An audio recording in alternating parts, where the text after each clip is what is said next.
गुरुचरित्राचा हा अध्याय घर परिवाराला सुखी ठेवतो. रोज एक वेळेस तरी हा अध्याय आपल्या घरात वाचला गेला पाहिजे.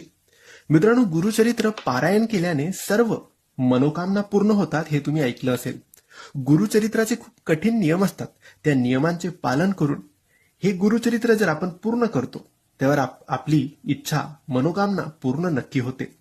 परंतु गुरुचरित्रामधील प्रत्येक अध्याय एक प्रत्येक गोष्टीसाठी वेगवेगळा असतो. आम्ही आजच्या व्हिडिओमध्ये तुम्हाला असा अध्याय सांगणार आहे जो अध्याय तुम्ही रोज वाचायचा आहे.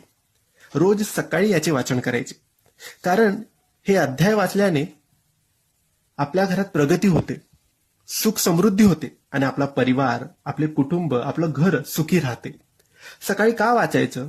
तर दिवसभर आपल्याकडून काही ना काही चुका होतात, काही ना काही गोष्टी घडतात, काही ना काही बोललं जातं, खाल्लं जातं, कुठेतरी जातो आपण, तर आपण अशुद्ध होतो आणि सकाळी आंघोळ केल्यावर आपण शुद्ध असतो. म्हणून हा अध्याय तेव्हाच वाचून घ्यायचा. मग दिवसभर काही गोष्टी घडल्या तरी काही प्रॉब्लेम नाही, पुन्हा दुसऱ्या दिवशी आंघोळ करून हा अध्याय वाचून घ्यायचा. दिवसाची सुरुवातच मुळात या अध्याय वाचून करायची आहे. हा अध्याय आहे गुरुचरित्राचा 18वा अध्याय. याची एक छोटीशी पोथी मिळते किंवा गुगलवर हा अध्याय अवेलेबल आहे, किंवा तुमच्याकडे गुरुचरित्र पारायण असेल तर त्यातून मधून तुम्ही हा अध्याय वाचू शकता.